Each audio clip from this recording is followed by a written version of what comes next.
What's good everyone, my name is Chefkoch and I welcome you to my yearly rap recap where I talk about the most important hip hop incidents and my favorite album releases from 2024.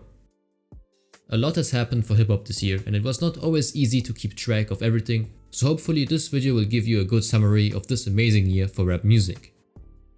I will give you a breakdown of my rap highlights of each month, and in the background you will be able to appreciate some of my favorite music videos that released this year. So without further ado, let's start right away with January. January was a rather calm month for hip hop in comparison to the following months, but we had some great releases nevertheless, like Everybody Can't Go by Griselda artist Benny the Butcher, or Heaven's Gate Volume 1, a producer tape by Surf Gang creator Evil Gianni that goes into the experimental trap direction. Next to that, Playboi Carti continued his album rollout by releasing two singles in January, Backrooms together with Travis Scott and the solo track Evil Jordan. Other than that, Megan Thee Stallion released her single His, which started an ugly beef with Nicki Minaj, who responded the same month with her own diss track titled Bigfoot. But yeah, that song was not it. I could drop ties in this bitch, drop like flies in this bitch. Now moving on to February, we got some interesting albums during that month, like 2093 by Yeat, which focused on a very futuristic sound and initiated a new and more mature era for Yeat, or Lonely Boy by Scrim, one part of the Suicide Boys duo. Next to that, in February, 21 Savage released his album American Dream, and at that time we also saw the rapid rise of newcomer Ian with hits like Figure It Out, and the comeback of Kanye West together with Ty Dolla $ign with the first installment of their Vultures album series. Despite being a very controversial figure, Kanye managed to land a worldwide hit with Carnival, and you really couldn't escape that song at that time. February was also an important month for Vince Staples because his series The Vince Staples Show came out on Netflix. It was a small but enjoyable series. It doesn't come close to Donald Glover's Atlanta in my opinion, but I like the fact that rappers nowadays feel more comfortable to expand in other segments of the entertainment industry. These niggas talking out of their neck, don't put no coughing out of your mouth. I'm way too paranoid for it. Switching to March, this month was filled with outstanding records like Pinball by Mike, which goes into the experimental trap and abstract hip hop direction, or Certified Posse 2 by Soudière and Lil Zelly, which is an OG funk inspired album. Other than that, Schoolboy Q returned after years of inactivity and dropped his record Blue Lips, which has got to be an album of the year contender honestly. Furthermore, Future and Metro Boomin dropped their album We Don't Trust You, which was amazing, and this album actually kicked off the biggest incident of 2024. I am of course talking about the Kendrick vs Drake beef that began after Kendrick's verse on Like That, in which he dissed Drake and J. Cole. Another personal highlight during March was the single Ketamine by Playboi Carti. I think that Kado did a great job on instrumental and was one of the stronger recent Carti songs. And on a completely different subject, Dr. Dre received a star on the Hollywood Walk of Fame, therefore eternalizing a very important figure for hip hop. But March also was a very serious month, since the case against P. Diddy with his many horrible charges such as racketeering or human trafficking became public and changed Puff Daddy's global perception massively. For over 20 years he was able to escape consequences, but now finally the truth about him came out, and I think that this arrest might also put some other very influential people behind bars, because Diddy for sure isn't the only evil figure in the entertainment industry, but his network now is collapsing like a house of cards. Now let's go on to April. Yeah, I say that my phone sway, raw dog shit and blow it. We got blessed with great records this month like We Still Don't Trust You by Future and Metro Boomin, which included further Drake disses by The Weeknd and A$AP Rocky, or the It's Us Volume 1 sampler by the Concrete Boys. Next to that we have A New Planet by Redda, a supertrap record, Cold Visions by Blade, which goes into the rage direction, My Gift to You by Hard Rock, which is an ambient trap album, and the trap album Banner by Tana. Furthermore, the Chris Brown vs Quavo beef got active again after the release of Chris's song Weakest Link, so April really was the month of beefs because at the same time Drake released his diss song Push Ups, in which he clapped back against Kendrick, The Weeknd, Rick Ross, Future and Metro. Rick Ross then released his own diss track titled Champagne Moments, but this would just be the beginning of hip hop's most relevant beef of the 2020s, because Kendrick and Drake would go back and forth in April and May with new diss tracks like Tailor Made Freestyle, Euphoria, Meet the Grahams, 616 in LA, Family Matters, The Hard Part 6, or the hit song Not Like Us, which almost generated 1 billion streams since release, those are insane numbers, and I have to say the Kendrick vs Drake beef probably was the most interesting hip hop event of the 2020s so far.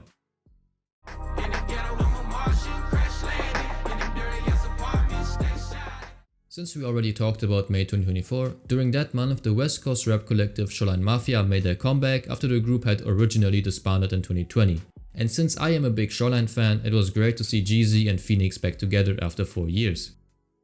Staying on the West Coast, Vince Staples dropped an amazing album titled Dark Times, in which he goes in detail about his dark and difficult upbringing in Long Beach, California.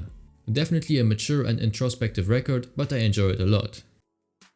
Next to that, Metro Boomin uploaded his viral BBL Drizzy beat on SoundCloud, which was his instrumental answer to Drake's Diss, and then Sexy Red and Drake used the same sample for their song You My Everything.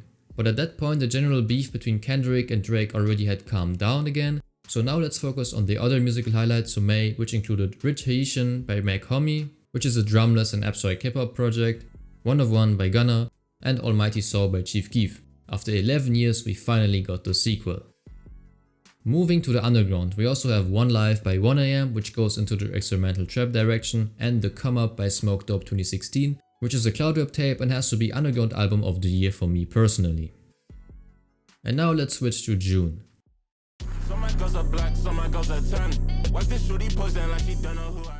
This month was rather quiet for hip hop, but we got a great trap album with Gemini by Lucky, and good abstract hip hop projects with Samurai by Lupe Fiasco, and Across the Tracks by Boldy James and Conductor Williams. Boldy James was extremely consistent in 2024 due to dropping 3 amazing albums, but this has to be my favorite. Moving on to July, during this month we could witness a Childish Gambino comeback with his album Bandostone and the New World, which was the soundtrack to his upcoming movie of the same name, and an Eminem comeback with his record The Death of Slim Shady. Other musical highlights during July included the deluxe version of A Great Chaos by Ken Carson and The Auditorium Volume 1 by Common and Pete Rock. Next to that, Denzel Curry released his album King of the Mischievous South Volume 2, in which he goes back to his roots as a Raider Clan member and pays homage to Southern hip hop, especially to the Memphis scene because it was a highly influential subculture for rap music of the 21st century. Now let's go on to August. During that month, the classic Days Before Rodeo mixtape by Travis Scott finally came to streaming platforms for its 10-year anniversary. Next to that, A$AP Rocky's album rollout started and stopped pretty quickly again, but I have to say the Taylor Swift single had one of the most creative music videos I have ever seen. It was filmed in Ukraine before the war and every frame of this video is insane. I highly recommend you to go check it out because this was definitely a visual highlight from 2024. So shout out to the directors Vanya Heyman and Gal Mugia. Also during August, a lot of interesting albums were released, such as I Lay Down My Life For You by JPEG Mafia, Alligator Bites Never Heal by Doechii, and Memoirs and Armor by Navy Blue. In addition, the underground rap scene brought us some bangers like Say So Says by Che, or The Real OSO by Glock 40 Spaz, who got out of jail at that time. Moving on to the next month, September was packed with good music. Ever since I was a chick, and why was a shit? For the abstract hip hop enjoyers, we got blessed with The Genuine Articulate by The Alchemist and The Thief Next to Jesus by Ka. Next to that, LL Cool J made his comeback with his album The Force, Future dropped his 3rd record of the year titled Mixtape Pluto, and Black Cray aka Sick Boy Rari dropped an amazing project titled Ballad of the Glime. Other than that, Playboi Carti remembered his Spotify password after all and had his first official release since 2020 with his single All Red. But the other song titled Timeless with The Weeknd that also came out the same month was way better in my opinion. Now let's switch to October.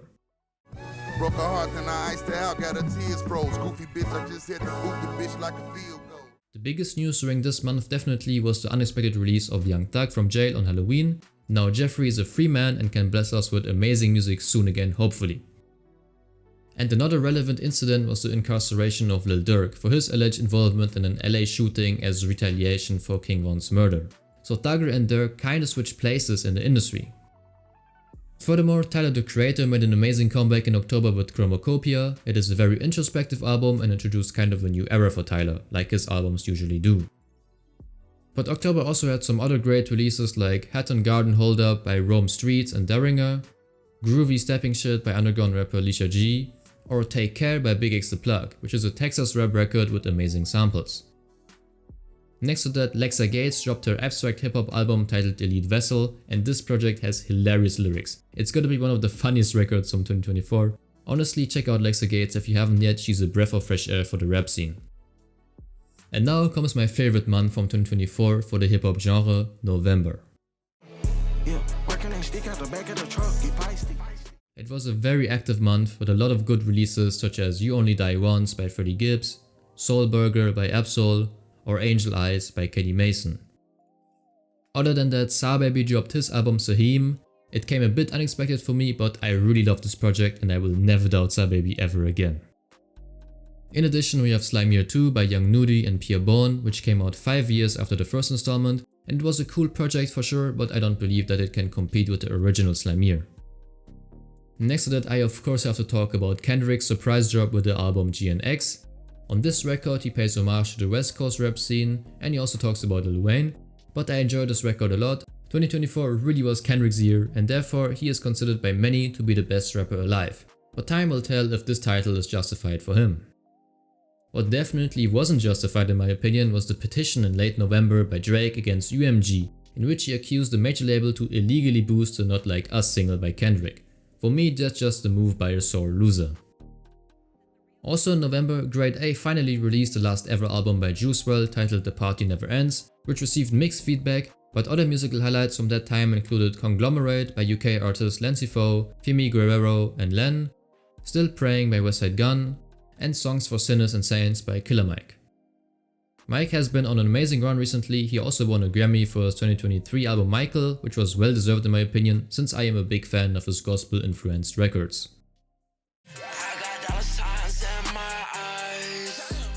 Now let's move on to the last month of the year, in which J. Cole released his first 3 mixtapes on streaming platforms and also the 10-year anniversary version of 2014 Forest Hill Drive that featured 8 never before heard bonus tracks. In addition, Young Thug released his mixtape Slime Season and Slime Season 2 on streaming platforms on the 25th of December, so that was a great Christmas gift for his fans. Other than that, Snoop Dogg and Dr. Dre made their musical comeback with the album Missionary, and other musical highlights from December include The Skeleton Key by Rock Marciano and The Alchemist and Badass Fucking Kid by newcomer Nedspent. It is quite a controversial debut album, but it was very anticipated in the underground community, so give it a chance. You'll either love it or hate it. With that, we covered all my personal highlights during the 12 months of 2024, so as a conclusion, we really were blessed with a lot of outstanding albums this year.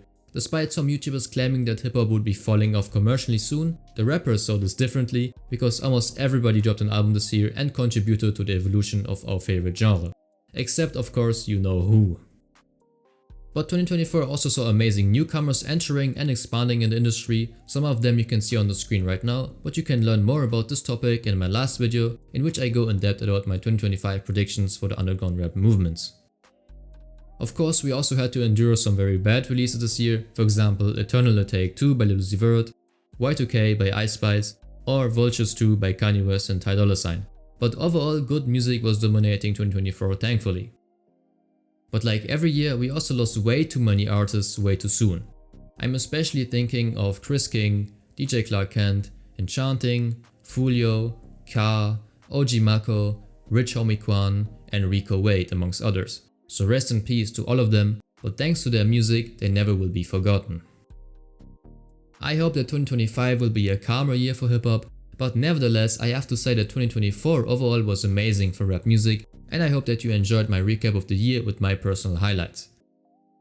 With that being said, thank you so much for watching the video till the end. Leave a like if you enjoyed it and don't forget to subscribe to the channel. I have big things coming in 2025. Cheers!